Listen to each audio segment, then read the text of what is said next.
నేను మొట్టమొదటి నుండి చెప్తూ వచ్చాను, మనకి ఏది మెరుగైన అవకాశం ఉందో దాని మీద దృష్టి సారించాలి. ఒకటి సముద్రపు ఆధారిత ఎగుమతులు దిగుమతులు, సముద్రపు ఆధారిత వ్యాపారాలు, అట్లాగే మనకి ఎక్కువగా రాయలసీమ పల్నాడు ఇట్లాంటి చోట్ల మెట్ట ప్రాంతాలు ఉన్నాయి కాబట్టి సోలార్ విండ్ పవర్ లాంటి వాటి మీద దృష్టి సారించాలి.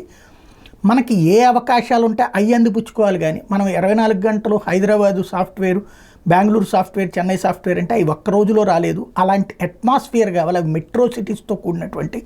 మనం దానికే చూస్తే కనుక మబ్బుల్లో నీళ్ళని చూసుకుని ముంత వలకబోసుకున్నట్టు ఉంటుంది అన్నటువంటి. సరే, జగన్ సర్కార్ వచ్చాక అడుగులు వేసింది. ఏదైతే సోలార్ పవరు, విండ్ పవరు, అట్లాగే పంపుడు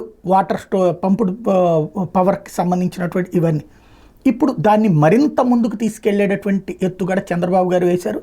జగన్ హయాంలో వచ్చే పరిశ్రమలకి అకామిడేట్ చేస్తే, దానికి తగిన విధంగా భూసేకరణ అది చేస్తే, చంద్రబాబు మరొక అడుగు ముందుకేసి 30% పెట్టుబడి రాయితీ, అంటే వాళ్ళు ఒక ₹1 కోటి పెడితే 30 లక్షల రూపాయలు రాష్ట్ర ప్రభుత్వం ఇచ్చేటటువంటి విధంగా అడుగులు వేస్తున్నారు.